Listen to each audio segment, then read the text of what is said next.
Hi guys, welcome back to my channel. कैसे हैं आप सब लोग? आई विश आप सब अच्छे होंगे। तो मैं आप लोगों से शेयर कर रही हूँ मेरा सैटरडे का इवनिंग टू नाइट रूटीन, जो बहुत ज़्यादा हेक्टिक होता है। और नेक्स्ट वीक से तो और ज़्यादा होने वाला है, जबकि मैंने काफ़ी सारा काम तो अपना मॉर्निंग में फिनिश कर लिया था। बट फिर भी मुझे काफ़ी सारा काम इवनिंग में करना पड़ा। और नेक्स्ट वीक से तो ये सब काम मुझे इवनिंग में करना पड़ेगा। तो मैं हमेशा जब कपड़ों की तय बनाती हूँ तो उनको इस तरीके से बनाती हूँ कि मुझे बहुत ज़्यादा मैसी ना हो। जो मुझे बेड के जिस पोर्शन में रखने होते हैं उसी तरह से मैं तय बनाती रहती हूँ। और ये बेडशीट मुझे बहुत पसंद है। ये बेडशीट मम्मी ने मुझे इसी बार दी है, इन्होंने ये मुझे खुद खरीद के दी थी। एक्चुअली मेरे पास दो तीन गर्म बेडशीट हैं और वो सब मुझे मम्मी ने ही खरीद के दी, मतलब मैंने खुद से नहीं खरीदी है अभी तक एक भी। तो ये जितनी भी बेडशीट है मम्मी ने दी। और इससे ये अच्छी बात है कि इससे पहले जो मेरे पास गर्म बेडशीट थी उनमें से एक में भी तकिए के कवर नहीं थे। बट इसमें तकिए के कवर भी हैं, जो मैंने इसी बार देखा है। वरना किसी भी बेडशीट पे आपको जल्दी से तकिए के कवर नहीं मिलते, बट इसमें थे। और इसका कलर भी बहुत अच्छा है, मेरे रूम के कलर से बहुत ज़्यादा मैच होता है। आपने देखा होगा पीछे फ्लावर पॉट भी ऐसे ही रखे हैं। सर्दियों में कपड़ों का ये सारे मशीन में धुले हुए कपड़े हैं। जो मेरे हाथ से धुले हुए कपड़े हैं, जो सोनिया धो के जाती है, वो तो जल्दी से सूखते भी नहीं हैं। और ये और कपड़े थे जो मैं ऊपर से लेकर आई थी, ये भी सूख गए थे, तो इनकी मैंने तय बनाना शुरू कर दिया था। तो इस तरीके से देखिए, ये मेरे अलग बेड के कपड़े हैं, ये अलग बेड के हैं, वो अलग बेड के, वो सेफ़ के हैं। और ये अरू के कपड़े भी मैं बिल्कुल अलग रखती हूँ, जिससे बहुत ईजी रहे उनको सेटल करना। ये मेरी बेबी की अलमारी है। तो जब कपड़े आपको पता हो ना कि कौन सा कपड़ा कहाँ रखा जाएगा, तो बहुत जल्दी आप अपने कपड़ों को आराम से लगा लेते हो। मेरी यही आदत है कि मैं हर चीज़ को बहुत तरीके से रखती हूँ कि जो चीज़ मुझे पता है कि यहाँ की यहाँ रखी जाएगी, इसीलिए दूसरे से मैं जल्दी से काम नहीं कराती और उनकी हेल्प मैं इसीलिए ज़्यादा नहीं लेती, क्योंकि उनको ज़्यादा नहीं पता होता। और कोई काम अगर मुझे दोबारा करना पड़े तो मैं उसको अच्छा नहीं मानती, कि एक बार में जो काम हो जाए वो बेस्ट होता है। तो मुझे सब चीज़ें वहीं की वहीं अच्छी लगती हैं, जहाँ वो हमेशा से रखी होती हैं। तो इसी तरह से अरू के कपड़े लगा दिए उसकी अलमारी में। मैं उसके कपड़े हमारी अलमारी में बिल्कुल नहीं रखती, जो भी है इसी में रखती हूँ। अभी मैं जल्दी आलू अरू के लिए जो है दूसरी अलमारी ऑर्डर करने वाली हूँ, तब मैं उसके कपड़े फिर सेट करूँगी। ये है हमारी अलमारी, तो इसमें मेरे और उनके कपड़े रहते हैं। तो वो भी सब आइडिया, वो तो सबको ही होता है कि सबके कपड़े कहाँ पे कहाँ हैं, तो वो फटाफट हो जाते हैं। आपको मेरी अलमारी में वो गले की माला पीछे टंगरी दिखी होगी, तभी से ये दोनों चीज़ें जो हैं हमारी सेफ़ में टंगी हुई हैं। तो हमेशा से ऐसे ही है कि 6 सालों से ये ऐसे ही टंगी हुई, इसके पीछे वो सारी राखियाँ टंगी हुई हैं जो इनकी बहनों ने मुझे बांधी हैं हमेशा की, मतलब 6 सालों की जितनी भी राखियाँ वो सब मैं इसमें टांग के रखती हूँ। अब बारी आ गई है मेरे बेड वाले कपड़े लगाने की, तो उन कपड़ों को लगा लेते हैं। ये भी मैं सब अकेले ही करती हूँ। आप सोच रहे होंगे बेड में मैंने ऐसे ही कपड़े डाल दिए, बट ऐसा नहीं है। मैं इससे पहले जो कपड़े निकालती हूँ तो एक जगह बना के रखती हूँ, क्योंकि मुझे पता है जो कपड़े धुल के आएंगे दूसरे सेम टाइम के, वो इसमें रखे जाएंगे, तो उसी हिसाब से मैं इनको आराम से रख लेती हूँ। और बाकी अब मैं ये रखूँगी, हमारी जो बेडशीट वगैरह है, मैं अपनी बेडशीट, टॉवल और ये जो सोफ़े के कवर होते हैं, ये रखती हूँ एक जगह। और दूसरी जगह रखती हूँ, ये मैं दिखा रही हूँ आप लोगों को किस तरह से अरू की फ्रॉक्स मैंने ऊपर टांगी हुई हैं। और जो तौलिया, बेडशीट, इन सबको मैं रखती हूँ एक खाने में, मतलब जिससे कुछ भी मैसी ना हो। और मैं इनको इकट्ठा ऐसे नहीं रख दूँगी, इनकी अपनी अपनी जगह पे इनको सेट कर दूँगी। जैसे बेडशीट के लिए अलग जगह है, तौलिया के लिए अलग जगह है, तो इन सब चीज़ों को मैं उसी अकॉर्डिंग सेट करने वाली हूँ। तो उससे मुझे बहुत ज़्यादा मैसी नहीं होता। मेरे जो बेड के पोर्शन है वो कभी भी डिसबैलेंस नहीं होते, हमेशा सही रहते हैं। बहुत कम ऐसा होता है कि वो थोड़े बहुत बिगड़ गए थे। जैसे मैं घर गई थी तो अरुण ने थोड़ा बहुत इधर उधर कर दिया है, बट वो भी मैं जल्दी सेटल कर दूँगी, कोई प्रॉब्लम नहीं होने वाली है। तो ये वाला काम है मेरे अंदर का, जो मैंने ख़त्म कर लिया है। ये काम पहले इवनिंग में ही होता था, बट अब आधा काम मैं दिन में कर लेती हूँ। मैं कपड़े जो हैं दिन में धो लेती हूँ। आप सोचो कि मैंने दुपट्टा सर पे क्यों ले लिया था। एक्चुअली मैं ऊपर गई थी, तो मैं यहाँ बहू हूँ, तो इसलिए मैं दुपट्टा रख लेती हूँ। अब मैं आ गई हूँ रसोई में, शुरू करते हैं खाना बनाना। सबसे पहले मैं अरू का दूध गर्म करके रख लूँगी, क्योंकि अरू को मैंने नीचे दिया है मोस्टली। वैसे तो अरू ऊपर ही रहती है जब खाना बनता है, तो मैंने उसको नीचे दिया, तो इसलिए मैं उसका दूध गर्म कर रही हूँ। ये दूध गर्म करके रख लूँगी और उसके बाद थोड़ी देर बाद उसको दूध ऑफ़र कर देंगे, क्योंकि अभी तो वैसे उसको भूख नहीं होगी। तो अरू के लिए मैं स्टील बोतल यूज़ करने लगी हूँ अब। पहले वो यूज़ करती थी प्लास्टिक वाली, वो भी मैं उसकी लव लैप की यूज़ करती थी। तो अब स्टील की बोतल रहती है। इसको दिन में मैं 3 से 4 बार धोती हूँ। बिना धोए मैं इसको कभी भी यूज़ नहीं करती। आप भी बच्चे की बोतल को बार बार धोएं। प्लास्टिक की है तो उसको स्टेरलाइज ज़रूर करें। थोड़ा सा मीठा दूध मैं अरू को पिलाती हूँ। आप सबके लिए सजेशन है, अगर किसी का बच्चा छोटा है और जिसका पेट ठीक नहीं रहता, वो अच्छे से डेली जो है पॉटी नहीं करता, तो उसको हमेशा हल्का सा मीठा दूध पिलाओ, तो उसके बच्चे का पेट बिल्कुल सही रहेगा। ये मुझे डॉक्टर ने एडवाइस करा था, जब एक बार अरुण ने 2-4 दिन का गैप कर लिया था, कि बच्चे को हमेशा हल्का मीठा दूध पिलाओ, जिसकी वजह से उसका पेट जो है वो हमेशा ठीक रहता है। और ये वाला जो कपड़ा है ये मैं लेके आई थी मम्मी से, मुझे बहुत पसंद आया था। वरना मुझे लगता था कि जो तौलिया होती हैं थोड़ी चिकनी हो जाती हैं रसोई में, बट ये बहुत सही है। इसको धो के रख देती हूँ मैं, और मतलब बिल्कुल जो मेरी स्लैब है, गैस है, बिल्कुल चमक जाती है। तो देखिए दूध थोड़ा ज़्यादा गर्म है, मैंने इसीलिए थोड़ा ज़्यादा गर्म करा था कि मैं इसको पानी में ठंडा कर लूँगी, क्योंकि अरू के दूध पीने में भी टाइम है। बट अगर दूध तैयार होगा तो वो बहुत ज़्यादा परेशान नहीं होगी, उसको एकदम से दूध ऑफ़र किया जा सकता है। तो इसलिए मैंने इसका दूध थोड़ा तेज़ गर्म करके रखा। अब मैं उसको पानी में रख के थोड़ा सा ठंडा कर लूँगी। अरू को मैं हर तरह का दूध पिलाती हूँ, मतलब वो मेरा फीड भी लेती है और ऊपर का दूध भी पिलाती हूँ। ये उसने अभी पीना शुरू करा है, लगभग 5 साढ़े 5 महीने के बाद। अब अरू एक दिन बाद 6 महीने की होने वाली है, तो इसलिए अब मैं उसे ऊपर का दूध देने लगी हूँ। तो आज मैं बना रही हूँ चने की सब्ज़ी।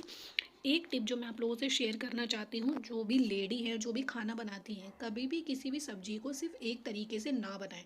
चाहे वो सिंपल दाल हो या फिर कोई ज़्यादा से ज़्यादा बड़ी सब्ज़ी, चिकन हो, पनीर हो, कुछ भी हो, हर सब्ज़ी को बनाने के आपको 2 से 3 तरीके आने चाहिए अगर आप घर में खाना बनाती हैं तो। क्योंकि मुझे ऐसा लगता है कि हमेशा एक तरह से सब्ज़ी आप टाइम मैनेज करके नहीं बना सकते। मैं भी हमेशा सब्ज़ी को अलग अलग तरीके से बनाती हूँ। मैं हर सब्ज़ी को 2 या 3 तरीके से मैंने सीखा हुआ है, जिसमें चाहे वो दाल हो, पनीर हो, चिकन हो, कुछ भी हो। तो उससे क्या होता है कि कभी आप जिस तरह का टाइम होता है तो उस तरह का आप खाना बनाते हो। तो आज मेरा जो चने बनाने का टाइम है, मुझे पता है वो जल्दी से ऊपर आ जाएगी। तो मैं जो चने बना रही हूँ उसमें सारा मसाला पीसने वाली नहीं हूँ। प्याज को मैं चॉप करने वाली हूँ और टमाटर, अदरक और लहसुन को मैं पीस लूँगी। तो ये प्याज को चॉप करने का तरीका वैसे मैंने सीखा है मेरे जीजू से। उधर मैं अरू को बोतल का दूध अब देने जा रही हूँ नीचे, कि वो दूध पी लेगी, क्योंकि जिससे वो थोड़ा और बहुत देर खेल लेगी। वैसे तो अरू शाम को बिल्कुल भी नीचे नहीं रुकती थी, बट 1 2 दिन से अब वो नीचे रहने लगी है, जो मेरे लिए भी अच्छा प्लस पॉइंट है। मैं थोड़ा सा काम निपटा लेती हूँ, बट थोड़ी देर में वो नीचे जाती है तो मेरा मन लगना बंद हो जाता है बिल्कुल। तो इस तरह से मैं इन चीज़ों को चॉप करने वाली हूँ और इनको ग्राइंड करने वाली हूँ। तो टमाटर वगैरह ये सब आपकी अपनी मर्ज़ी है, कोई ज़्यादा डालता है, कोई कम डालता है, कोई साबुत भी डालता है। एक्चुअली मेरी जो सिस्टर है वो मोस्टली साबुत भी यूज़ करती है, मम्मी मेरी कस के यूज़ करती है। मुझे भी वैसे कस के ज़्यादा अच्छा लगता है, बट कभी कभी मैं ब्लेंडर का यूज़ कर लेती हूँ, क्योंकि जब चीज़ें हैं तो थोड़ा बहुत उनका कभी कभी यूज़ कर लेना चाहिए। बट मुझे थोड़ी सी एक दिक्कत उसमें लगती है कि उसमें जो मसाला बिल्कुल प्योरी फॉर्म में हो जाता है, और इस तरीके का मसाला मुझे पसंद नहीं आता। मसाले में अगर थोड़ा सा पार्टिकल्स हो, थोड़ा मोटा हो, तो वो मसाला अच्छा लगता है। तो इसीलिए मैं ज़्यादातर ग्राइंडर का यूज़ नहीं करती हूँ, मैं मसालों को कसना पसंद करती हूँ। तो मैं अब इन चीज़ों को छील लूँगी और इसमें डाल दिया मैंने। इसमें हल्का सा पानी डाल के आप इसको आराम से ग्राइंड कर सकते हो, बहुत आराम से हो जाता है। और ये जो ब्लेंडर जिससे मैं ब्लेंड करती हूँ, ये मुझे मिला था मेरी शादी में गिफ्ट हुई थी 2 3 चीज़ें। और प्याज को जल्दी काटने का तरीका, अगर आप प्याज बारीक काटोगे तो पूरी पूरी जब आप काटते हो तो प्याज वेस्ट भी बहुत जल्दी हो जाते हैं। तो इस तरह से उसके पीसीस कर लीजिए, और पीसीस करने के बाद इसको फटाफट ऐसे काट लीजिए, बिल्कुल भी टाइम नहीं लगता। क्योंकि ऐसे जितनी जल्दी काटोगे उतने कम आंसू निकलेंगे, वरना प्याज तो बहुत ज़्यादा आंसू निकाल देती है।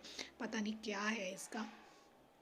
मुझे तो प्याज काटना इसीलिए बहुत ज़्यादा बुरा लगता है, क्योंकि प्याज में बहुत ज़्यादा दिक्कत हो जाती है। और मोस्टली तब बहुत ज़्यादा बुरा लगता है जब ये मेरा मेकअप ख़राब कर देती है, क्योंकि उस वक्त जब मेरे आंसू आते हैं तो मुझे बहुत बुरे लगते हैं। जब मेकअप के बाद आप इतने अच्छे से तैयार हो और प्याज आपके आंसू निकाले तो कितना बुरा लगता है। मैंने एक्चुअली आपने नोटिस किया होगा चूड़ियाँ थोड़ी कम कर दी हैं, क्योंकि मेरे स्कूल शुरू होने वाले हैं। मैंने ज्वाइन तो कर लिया है, बट 1 हफ्ते की छुट्टी पड़ गई थी और मैं मंडे से फिर स्कूल जाने वाली हूँ, तो इसलिए मैंने चूड़ियों को थोड़ा सा कम कर लिया है। अरू का दूध बिल्कुल ठंडा हो गया है, वो मैं जा रही हूँ अब नीचे देने। सो अरू का मैं दूध देकर आ गई हूँ। बाकी के प्याज हम लोग काट लेते हैं।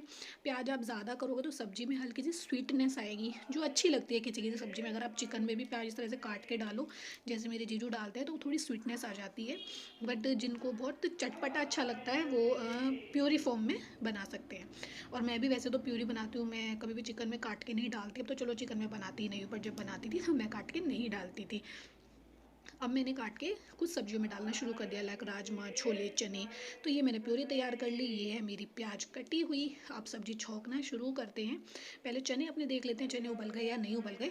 मैं सिर्फ इनमें पानी डाल के रखती हूँ और थोड़ा सा बेकिंग सोडा डाल देती हूँ, जिससे थोड़े से ये जल्दी, सॉरी बेकिंग पाउडर, जिससे जल्दी से उबल जाए। आप देखिए पूरे अच्छे से उबल गए हैं। एक मेरी जो आदत है वो आप में से कितने लोग फॉलो करते हैं, कि कभी भी ना चख के नहीं देखते हैं। मैं कभी भी सब्जी को ऐसे चख के नहीं देखती कि इसमें नमक सही हो रहा है नहीं हो रहा है, कितना डालना है। थोड़ा कम डाल देती हूँ, कम रहेगा तो बाद में डल जाएगा। पर इस तरह से ना कोई भी ऐसी सब्जी खा के देखना मुझे बिल्कुल भी पसंद नहीं है। तो ये जो मेरी गैस है ये ऑटोमेटिक है, तो जब मुझे इसकी आदत रहती है और मैं घर जाती हूँ तो मैं गैस ऑन कर देती हूँ, और बहुत देर तक मुझे याद भी नहीं रहता कि मुझे वहाँ लाइटर यूज़ करना पड़ेगा, क्योंकि मेरी ऑटोमेटिक है। तो मुझे लगता है हर जगह भी ऐसी है, तो मैं बहुत बार भूल जाती हूँ। आपको लगेगा तेल थोड़ा ज़्यादा है, बट एक्चुअली आप सबको पता है कि मैं थोड़े से स्पाइस जो है ज़्यादा खाती हूँ, तेल वगैरह थोड़ा ज़्यादा खाते हैं हम लोग। अगर मैं कम डालूँ तो ना उनको पसंद आता ना मुझे। तो आप इसे अपने अकॉर्डिंग डाल सकते हैं। तेल को अच्छा गर्म करने के बाद ही आप उसमें कुछ डालें, वरना क्योंकि सरसों का तेल क्या है, कच्चापन का स्वाद देने लग जाता है। तो सबसे पहले मैंने इसमें हींग डाली। मैं हर सब्जी में हींग डालती हूँ। और इसके बाद हम डालेंगे थोड़ा सा जीरा। वैसे चनों में जीरे की कोई ज़रूरत नहीं होती, बट आप लोग डाल सकते हो। मैं भी कभी कभी डाल देती हूँ, क्योंकि कुछ सब्जी ऐसी होती है जिनमें जीरा जो है उसकी नीड नहीं होती, आप डायरेक्ट प्याज डाल के उनको बना सकते हैं। तो मेरा तेल भी काफ़ी अच्छा गर्म हो गया था और आपने ध्यान दिया होगा मैं एक्चुअली कुछ काम करने लग गई थी, जिससे मेरा जीरा जो है वो पूरा फूक गया था और उसमें जले की स्मेल आने लगी थी। बट सब्जी में ऐसा कोई टेस्ट नहीं आया जिसका मुझे टेंशन हो गई थी, क्योंकि जीरा पता नहीं फुल गैस थी और मैं किसी काम के लिए एकदम चली गई और मुझे बिल्कुल भी ध्यान नहीं रहा। तो अब मैं क्या करूँगी, इस फ्राई पैन में मैंने अरू का दूध भी गर्म करा, उसे ठंडा करा, इसको थोड़ा सा मांझ लूँगी, क्योंकि मैं इसी में चावल बनाती हूँ। आप सोच रहे होंगे मैं नीचे क्या झांक रही हूँ। एक्चुअली बहुत से लोग मैंने देखे हैं जो अपनी रसोई में घड़ी रखते हैं, जिससे उनका जो टाइम है वो उनको अच्छे से पता लगता रहे। बट मुझे इसकी ज़रूरत नहीं पड़ती। जो जाल है उसके नीचे घड़ी लगी हुई है, जो नीचे के लिए है, बट उसमें मुझे पूरी तरह से टाइम दिखता है, जो मेरे लिए इतनी फ़ायदेमंद रहती है कि जब मैं स्कूल भी जाती हूँ ना, तो उसमें टाइम देख देख के अपने काम जो है मैनेज करती रहती हूँ रसोई के। आप देख रहे हो वो नीचे घड़ी दिखाई दे रही है, उसे प्रॉपर वो ऊपर से दिखाई देती है, जिसमें टाइम देख देख के मेरे सारे काम मैनेज हो जाते हैं। तो जो मेरी रसोई का एक बहुत अच्छा पार्ट है वो मुझे ये भी लगता है। तो आज मैं चावल बनाने वाली हूँ। एक रोटी का आटा है, मैं रोटी डाल लूँगी। चावल मोस्टली मेरे पास आते हैं मेरे घर से। जब भी मैं घर जाती हूँ पापा हमेशा कट्टा मंगा के रखते हैं, तो दीपा और मुझे वो चावल वहाँ से दे देते हैं, क्योंकि अरुण और मैं वैसे तो बहुत ज़्यादा चावल नहीं खाते। तो थोड़े थोड़े चावल मैं ले आती हूँ कभी अगर मुझे स्कूल जाना होता है तो। इस बार जब मैं गई थी तो मम्मी ने लगभग 5-10 किलो चावल मुझे दे दिए थे, जो बहुत लंबे टाइम तक चलने वाले हैं। और ये बहुत अच्छे चावल हैं। जो बासमती का टुकड़ा आता है मैं उनको यूज़ कर रही हूँ काफ़ी टाइम से, ये भी वही हैं। और जब मुझे ऐसा लगता है कि कोई ख़ास मेहमान या ऐसे कुछ आ रहे हैं तो मैं और अच्छे वाला बासमती ले लेती हूँ। बट ये भी अगर आप अच्छे से बनाओगे तो बहुत अच्छे बनेंगे। मैं चावलों को भिगा के नहीं बनाती हूँ, क्योंकि एक्चुअली मुझे आइडिया ही नहीं है भिगो के बनाने का ज़्यादा। तो इसीलिए मैं जो चावल बनाती हूँ वो मैं इस तरह से डायरेक्ट बनाती हूँ। चावल अच्छे से बनाना भी मैंने शादी के बाद सीखा था। पहले भी मुझे आता था, बट मम्मी से बार बार पूछना पड़ता था कि मम्मी कैसे कैसे कैसे। बट शादी के बाद बहुत कुछ हम लोग सीख जाते हैं, जो सीखना चाहें वो भी और जो ना सीखना चाहें वो भी, क्योंकि बहुत सारे काम हमें बाद में करने पड़ते हैं। तो मेरे साथ भी कुछ ऐसे ही हुआ। कहाँ मैं कुकिंग बिल्कुल भी पसंद नहीं करती थी। मैंने 12th तक तो चाय बनाने के अलावा कुछ सीखा भी नहीं था, ना मम्मी ने हमसे कभी कराया था। और दीपा की शादी का मैंने थोड़ा बहुत सीखा। और आज मुझे कुकिंग इतनी पसंद है कि मैं और उनको हर चीज़ मैं बना के खिला देती हूँ। मम्मी भी कभी कभी मुझसे पूछती हैं कि ये चीज़ ऐसे सही बन रही है, जबकि मैंने उनसे सीखी है, बट वो मुझसे पूछ लेती हैं। वो कहती हैं कि तुम बनाती रहती हो अब। और मैंने मम्मी से फ़ोन कर करके पूछ पूछ के सारी चीज़ें इतनी अच्छे से सीख ली कि मुझे ऐसा लगता है कि घर में सबसे अच्छी कुक मैं ही हूँ। क्योंकि मैं बहुत सारी चीज़ें बनाना जानती हूँ। हर तरह की सब्ज़ी, हर तरह की मिठाई, हर तरह का नाश्ता मैं बनाती हूँ और उनको खिलाती हूँ। तो मुझे इतना शौक हो गया है कि स्कूल में भी ये बात है कि अलका मैम बहुत अच्छा खाना बनाती हैं। तो मैं चावलों में कुछ नहीं डालती, सिर्फ नमक और थोड़ा सा रिफाइंड घी डाल के। मैंने देखा है घी डाल के चावल कभी खिला नहीं बनता। तो थोड़ा सा रिफाइंड डाल दो तो चावल अच्छे से खिला बनता है, या थोड़ा सा रिफाइंड में प्याज व्याज में छोंक के बना लो। तो मैं सिंपल ऐसे बना रही हूँ। वहाँ मेरी प्याज भुन रही है अच्छे से। तो जब वो भुन जाएगी उसके बाद हम उसमें अपनी प्याज वाली टमाटर वाली प्यूरी जो है वो डाल देंगे। प्याज आपकी मर्ज़ी, आप ज़्यादा भूनें कम भूनें। मैं थोड़ा सा ओवर कुक नहीं करूँगी, बट फिर भी सही से भूनूंगी। तो मेरी प्याज अच्छे से भुन गई और अब मैं इसमें डाल रही हूँ मेरी टमाटर, अदरक और लहसुन की प्यूरी। बहुत ज़्यादा मैंने मसाला नहीं रखा। पहले मैं चनों को बहुत ज़्यादा मसाले में बनाती थी, बट अब नहीं बना रही। एक्चुअली मैं चनों की चाट भी हमेशा बनाती हूँ, और ये बहुत कॉमन है कि मेरे घर में सैटरडे को चने ही बनते हैं, चने चावल ही बनते हैं। हफ्ते में ये एक दिन ऐसा है जिस दिन हमारे यहाँ चने चावल बनते हैं। बहुत कम ऐसा हुआ है कि सैटरडे के अलावा किसी दिन बने हों, बट सैटरडे को तो मोस्ट प्रोबेबली हमारे यहाँ चने चावल ही बनते हैं। और मैं चाट भी बनाती हूँ। बट नीचे अंडे बन रहे थे तो मेरे ससुर जी और मेरे देवर नहीं खाने वाले थे, तो इसलिए मुझे नीचे भी सब्ज़ी देनी थी, तो वो कम ना हो इस वजह से मैंने चाट नहीं बनाई। अब मैं इसमें नॉर्मल मसाले डाल लूँगी, वही नमक, हल्दी, लाल मिर्च आप अपने अकॉर्डिंग डाल सकते हैं। बट क्योंकि जैसे आपको पता है मैं थोड़ी सी तेज़ मिर्च खाती हूँ, तो इस वजह से हम लोग थोड़े से मसाले ज़्यादा खाते हैं। बट घर पे मैं जाती हूँ तो वहाँ बिल्कुल कम मसाले खाए जाते हैं, बिल्कुल फीका खाना। और मैं उसको भी बहुत स्वाद से खा लेती हूँ, क्योंकि मम्मी के हाथ के खाने की बात अलग है। मेरी सिस्टर के हाथ का खाना मुझे अलग लगता है, मेरी मम्मी के हाथ का खाना अलग, अपने हाथ का खाना अलग, मेरी सासू मॉम के हाथ का खाना अलग। मेरी सास भी बहुत अच्छा खाना बनाती हैं एक्चुअली, और मेरी नंदे भी वैसे बहुत सही बनाती है, बट उनके हाथ का मैंने इतना नहीं खाया, मम्मी के हाथ का तो काफ़ी खाया है। अब मैं आ गई हूँ कमरे में।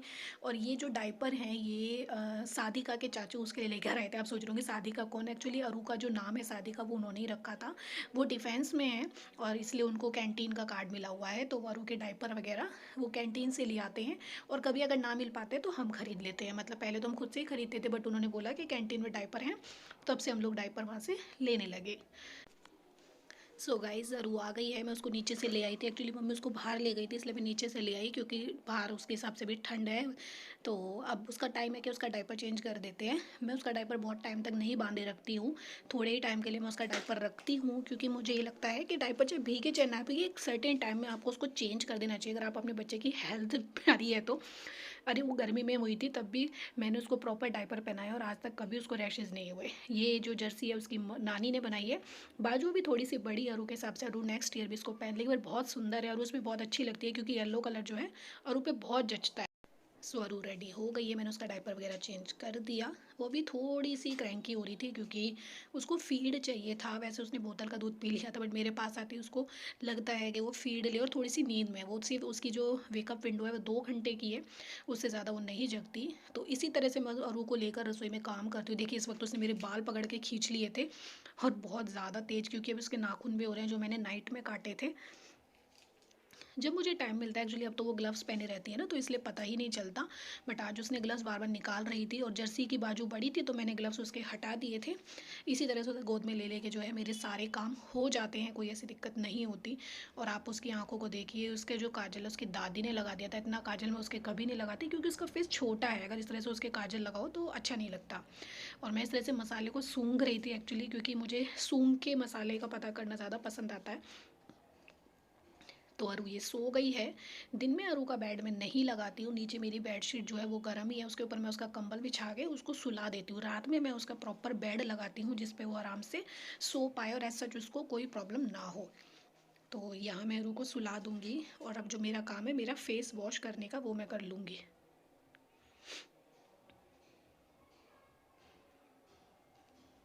इस वक्त तो पूरा दिन सर्दी के टाइम में रजाई जो है हमेशा बिछी ही रहती है, बट मैं उसे फिर भी हटा देती हूँ जिससे बेड थोड़ा सा साफ़ दिखाई दे। जब वो सोती है तभी रजाई बिछती है, बाकी है मैं इतना काम वाम करती हूँ तो रजाई नहीं बिछा के रखती, मेरा तो काम चल जाता है। मुझे बहुत फैला हुआ अगर एक्चुअली में अच्छा नहीं लगता, बट अरू अगर सो रही है तो बेशक रजाई खुलेगी, क्योंकि मैं उसकी हेल्थ के साथ भी कोई कॉम्प्रोमाइज़ नहीं करती हूँ। और ये मेरे जो बेड पे 2 तकिए हमेशा रहते हैं। एक मैंने और उनको एनिवर्सरी पर गिफ्ट करा था जिसमें हमारी फ़ोटो है, और दूसरा करा था करवा चौथ पर, ये उन्हें बताने के लिए कि वो मेरी लाइफ में बहुत ख़ास है। तो मेरा खाना जो है वो कंप्लीट बन गया है। इस तरह से मेरे चावल भी कंप्लीट बन गए हैं, चावल बहुत खिले हुए बनते हैं ऐसे। और मेरी सब्ज़ी भी बहुत अच्छे से बन चुकी है, आपको दिख रहा होगा बिल्कुल रेड रेड सब्जी बनी है। बट इसमें मसाले ना बहुत ज़्यादा नहीं थे, जैसे मैंने देखा जिस हिसाब से डाले थे, नमक मिर्च मुझे काफ़ी कम ही लग रहे थे, बट फिर भी सब्ज़ी अच्छी बनी थी। मेरी जो रसोई है मैं बिल्कुल क्लीन कर लूँगी उसको, क्योंकि बर्तन वगैरह जो थे वो मैंने सब निपटा दिया। और उन सोई है और ऊपर वो इस वक्त उठ गई थी, इस बार बहुत कम उसने नींद ली थी, तो वो उठ गई थी और मेरी रसोई ऑल क्लियर ऑल डन हो चुकी है। अब चलते हैं अंदर, देखते हैं और वो सो रही है या जग रही है। तो जब मैंने जाके देखा तो उसकी आंखें जो थी वो खुली हुई थी और वो उठ चुकी थी। देखिए कैसे अंगड़ाई तोड़ रही है इस वक्त। और उसको अब ये है कि तुरंत मम्मा उसको गोद में ले लें, उसको फीड लेना था, वो सो गई तो मैं उसको फीड नहीं दे पाई अच्छे से। और अब मैं साफ़ कर रही हूँ अपना फेस। मैं जो वाइफ से उस हिसाब से लेती हूँ मैं किस तरह की तैयार हूँ। आज मैंने बहुत थोड़ा सा ही मेकअप किया था, ज़्यादातर स्किन केयर किया हुआ था, तो इसलिए बहुत थोड़े से वाइफ से पूरा ख़राब करने का मुझे कोई औचित्य नहीं दिखाई दिया, तो मैंने वो थोड़ा सा फाड़ के ही अपना फेस जो है वो क्लियर कर लिया था। और उधर अरू भी कू कू कर रही थी, उसको भी मुझे गोद में लेना था, क्योंकि मुझे पता था वो ज़्यादा देर तक नहीं रुकेगी। इसके बाद मैं फटाफट मुंह धो आई थी, इतने वो एक दो आवाज़ लगा चुकी थी मुझे। मुंह धोने के बाद सबसे पहले आके मैंने उसको ही लिया, क्योंकि मुझे पता था वो बिल्कुल भी नहीं रुकने वाली है अब। मैंने कोशिश करी थी कि उसको मैं बिठा दूँ, बैठ के काम चल जाए, बट नहीं, वो गोद में आने के लिए ही कर रही थी, तो उसे मुझे फाइनली गोद में ही लेना पड़ा। और गोद में लेके ही मैंने अपना स्किन केयर कर लिया। वो इस वक्त थोड़ी सी ऐसी रहती है, मतलब नींद से उठ के उसको मम्मा की याद रहती है अपनी, कि मम्मा उसको लेंगे, और जैसे सबको पता है वो ज़्यादातर मेरे पास ही रहती है, तो उसको बहुत ज़्यादा आदत हो गई है मेरी। सो ये हमारा फ़ोटो है जो वैसे छोटा दिखाई दे रहा है बट काफ़ी बड़ा है, पूरी वॉल पर ही बहुत बड़ा दिखाई देता है। ये हमें हमारी शादी के टाइम पर जिन्होंने हमारी वीडियोग्राफी और फोटोग्राफी करी थी वो, और उनके एक्चुअली फ्रेंड भी हैं, तो उन्होंने एज अ गिफ्ट हमें दिया था। और इस तरह से मैं आजकल निविया की क्रीम यूज़ कर रही हूँ। मॉइस्चराइजिंग बहुत अच्छे से करो सर्दियों में, क्योंकि स्किन बहुत ज़्यादा ड्राई हो जाती है। तो अरू बहुत गौर से देखती है इन सब चीज़ों को, क्योंकि उसको पता है कि फ्यूचर में मम्मा मेरी भी इस तरह से ही करा करेगी। मुझे मेरी अरू की स्किन से भी बहुत ज़्यादा प्यार है, तो उसकी भी स्किन मॉइस्चराइज और अच्छे से क्रीम व्रीम लगा के मैं रखती हूँ। सनस्क्रीन मैंने उसके लिए भी यूज़ नहीं करा। वैसे तो कहते हैं कि बच्चों को भी सनस्क्रीन अच्छे से यूज़ करना चाहिए, बट अभी तक स्टिल मैंने उसके लिए सनस्क्रीन यूज़ नहीं किया है। अभी तो मैं सिर्फ मॉइस्चराइजिंग और क्रीम से ही काम चला रही हूँ उसका। बट एक्चुअली मुझे उसकी आंखें ज़्यादा पसंद नहीं आ रही, बहुत ज़्यादा काजल हो गया है। तो ये काजल मैंने उसका रात को साफ़ कर दिया था अच्छे से। तो अब ये लिप बाम मैं लगा लूँगी। ये लिप बाम एक्चुअली बहुत कम टिंटेड है, तो इसे मुझे काफ़ी ज़्यादा लगाना पड़ता है। बट मैं एक चीज़ नोटिस कर चुकी, मुझे सूट नहीं आ रहा। मैंने इसको लोकल मार्केट से ले लिया था। इससे अच्छा तो मुझे वैसलीन वर्क कर रही थी। ये बिल्कुल मुझे सूट नहीं आ रहा और इससे मेरे होठ बिल्कुल ड्राई हो जाते हैं। अब बारी है हमारी बिंदी की। तो वो भी सेट कर लेते हैं रू के साथ ही हम लोग। अब बारी आती है, मैं अपने जो हेयर है वो कॉम कर लेती हूँ। मैं रात में छुट्टियाँ बना के रखती हूँ, जिससे मैं कंफर्टेबल रहूँ। तो अच्छे से बालों को कॉम करके मैं एक पोनीटेल बना लेती हूँ। पोनीटेल ही बन पाएगी, बाल ही पोनीटेल लायक है। अब तो फिर भी बड़े हो गए हैं, वरना बाल काफ़ी छोटे थे मेरे। बाल पीछे से रेड कलर में आपको दिखाई दे रहे होंगे। थोड़ा हल्का किया हुआ है इस बार मैंने, जो करवा चौथ पे करा था, क्योंकि अब भी जो मैं बालों को जो भी करूँगी वो करने वाली हूँ। रू के बर्थडे पर, रू का फर्स्ट बर्थडे हम लोग बहुत अच्छा प्लान कर रहे हैं। तभी मैं अपना लुक भी चेंज कराऊंगी, और मे भी शायद तभी मैं एक्सटेंशन भी लगवाऊँ, जो मैंने अब तक नहीं लगवाए बोल बोल कर, पर इस बार मैं लगवा लूँ उनको। तो एक छोटी सी पोनी टेल हम बना लेंगे। इसके बीच में मुझे बार बार अरू को भी देखना पड़ता है, क्योंकि वो आवाज़ लगाती रहती है मुझे गोदी के लिए। तो मैं उसको बार बार देख रही थी, चेक कर रही थी कि वो ज़्यादा चीखे ना, ज़्यादा परेशान ना हो, और मेरे बाल जो हैं फटाफट इस काम को मैं कंप्लीट कर लूँ। आज मैंने हेयर वॉश किया था, फिर ड्रायर भी किया था, इसलिए बाल थोड़े से मेरे उलझ भी रहे थे। बट एक चुटिया बन गई छोटी सी। अब हम बिल्कुल रिलैक्स हो जाएंगे। ये रबड़ बालों में बहुत फंसती है एक्चुअली। मेरी रबड़ मुझे नहीं मिल रही थी, ये पीहू की रबड़ है जो मैंने उससे ले ली, और ये सूखा सिंदूर मैं लगा रही हूँ रात में। अब लेते हैं अरू को वापस अपनी गोद में, और अब वो खुश हो जाएगी बिल्कुल मम्मा के पास जो आ गई है। अब ये छोटा मोटा काम जो अरू को लेके मैं कंप्लीट कर रही हूँ, तौलिया वगैरह सेट करना, क्योंकि फिर उसके बाद मैं उसको उसी पे ध्यान दूँगी पूरा, क्योंकि उसके बाद अरू और मेरा टाइम ही बचेगा। सर्दियों में मोस्टली क्या होता है, मैं बिल्कुल गेट अपना पर्दा वर्दा करके गेट वेट बंद करके रखती हूँ, तो इससे जो मेरा रूम है काफ़ी गर्म सो बना ये रहता टाइम है, में मेरा और मेरी जो मेरे बेटी लिए का और इसी मेरी तरह से बेटी मैं इसे दोनों के लेके लिए सारे बहुत काम कर अच्छा है। लेती हूँ। आज तो क्योंकि रसोई में ये मैं फ्री चीज़ थी, क्योंकि होनी नीचे चाहिए। दे दिया था, वरना रसोई में मुझे इसे लेके काम करना पड़ता है। और आप इसका काजल देख रहे हो, उसकी दादी ने लगाया है। मैं इस तरह से इसका भूत बना के नहीं रखती कभी भी, क्योंकि इसके सोने के बाद काजल लगाती हूँ। उन्होंने, मुझे लग रहा है ज़्यादा ले लिया था, तो एक आँख तो इसकी बहुत ज़्यादा ब्लैक हो रही है। फिर मैंने साफ़ नहीं करा, मैंने कहा कोई बात नहीं, इसको फीड लेना है तो मैं इसको फीड कराती हूँ फिर। सो गाइस, अरू के पापा आ गए हैं, 8 बज गए हैं। मैं अरू का रिएक्शन दिखाती हूँ उसके पापा को देखकर, उसका रिएक्शन एग्जैक्ट होता क्या है। पापा का रिएक्शन, पापा का रिएक्शन। क्यों चिल्ला लियो, क्यों चिल्ला लियो? ओ, कौन आ गया, कौन आ गया? हाँ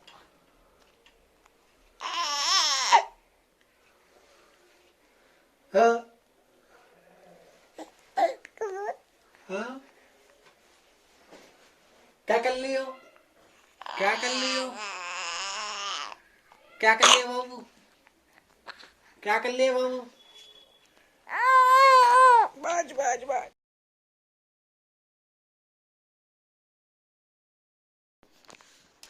तो यहाँ है हमारे डिनर का टाइम, हम लोग डिनर एंजॉय कर रहे थे। अरू नीचे थी, वो नीचे खेल रही थी आराम से। तो उस वक्त हमारा चलता है तारक मेहता, और हमारा खाना चल रहा होता है। हम हमेशा एक साथ ही खाते हैं। कभी कभी अरू परेशान करती है, तो मैं थोड़ा थोड़ा अरुण को खिलाती रहती हूँ, और फिर मैं खा लेती हूँ, फिर अरुण, मैं उसको पकड़ती हूँ इतने, फिर अरुण खा लेते हैं। तो हम अपने चने चावल एंजॉय कर रहे थे, सही बने थे, अच्छे लग रहे थे। और जैसे मैंने बोला, सैटरडे बहुत खास रहता है, उस दिन हम बहुत सारी बातें करते हैं, खाना साथ में आराम से खाते हैं अच्छे से। ये सैटरडे को ही हो पाता है एक्चुअली, सैटरडे थोड़ा स्पेशल होता है हमारे लिए। हमेशा से हम सैटरडे बहुत एंजॉय करते हैं। तो अब बारी आ गई है सोने की। रात के शायद 10 या 11 बजे का टाइम था, मे बी 10:30 पौने 11 का टाइम था। तो इस समय गेट पूरी तरह से बंद, पर्दा वर्दा लगा के अब मैं सबसे पहले करूँगी मेरे कान्हा जी को सुलाना। वैसे मैं कभी कभी जल्दी भी सुला देती हूँ, बट मोस्टली मैं तभी सुलाती हूँ जब मैं सोती हूँ। तो मैं उनके बालों को और उनकी बांसुरी उतार देती हूँ। एक्चुअली मैंने अपने कान्हा जी के लिए सोने की बांसुरी बनवाई थी, मेरी शादी के बाद बनवाई थी शायद, जब मेरी जॉब लग गई थी। तो और भी चीज़ें बनवाऊँगी, जब मेरा हिसाब बनेगा अच्छे से तो मैं इनका मुकुट वगैरह भी सोने का बनवाऊँगी। ये बेड रजाई उनकी मेरी शादी से पहले की है, क्योंकि ये मेरे घर पे भी थे, उन्हीं को मैं लेके आई हूँ। उन्हें मैं 10-12 साल से अपने साथ रखती हूँ और शादी के बाद भी मैं ले आई थी। तो ये रजाई वगैरह सब मम्मी ने इनके लिए बनाई हुई हैं, जिससे ये सर्दी नहीं लगती है इनको, अच्छे से रजाई में सो जाते हैं ये। और उधर हम भी सोने की तैयारी करेंगे। अरु जो है वो अरुण की गोद में सो गई थी, तो उसको लेटाना है। मैं इस वक्त जर्सी मुझ वगैरह सब उतार के सोती हूँ, क्योंकि मुझे थोड़ा सा ठंडा ठंडा सोना अच्छा लगता है। अब हम करेंगे मंदिर की लाइट बंद और अपनी ब्लू लाइट में हम लोग सोते हैं आजकल। ये ब्लू लाइट मुझे बहुत अच्छी लगती है, तो अरु के सर पे भी रोशनी रहती है, जो वो मुझे ठीक से देख पाए। ये अरु का बिस्तर है एक्चुअली। अब मैं उसे कॉर्नर पे सुला रही हूँ, और कंबल उसके बराबर में इसलिए लगाया हुआ है तकिए लगा के, कि अगर उसका पैर तकियों पे लगे तो उसको ठंडा फील ना हो, वहाँ से भी उसको गर्म फील हो। मैं अपनी बेटी को फुल्ली कंफर्टेबल जोन देती हूँ, जिससे उसको कभी कोई दिक्कत ना हो। तो आपको वैसे ही बहुत ज़्यादा लाइट लग रही होगी, पर ये इतनी ज़्यादा लाइट नहीं है, नॉर्मल लाइट है ये। तो मैं अरु को लूँगी अरुण के पास से, फिर मैं उसको लेटा दूँगी। एक्चुअली मैं उसको लेटाती हूँ, क्योंकि अरुण लेटाते हैं तो वो जग जाती है। तो उसको हम लोग आराम से सुलाते, कॉर्नर पे इसलिए सुलाने लगे जिससे वो रजाई आराम से उड़े, वरना वो उड़ नहीं पा रही थी हम दोनों के बीच में। तो अब मैं उसको सुलाऊंगी। मैं जैसे ही उसके पास लेटी तो उसको लगा मैं उसको फीड देने वाली हूँ, तो वो मेरी नाक ही चूसने लग गई थी। सो आई विश आपको ये आज का व्लॉग अच्छा लगा होगा। तो ये हमारी होती है रात स्वीट सी, और अब हम लोग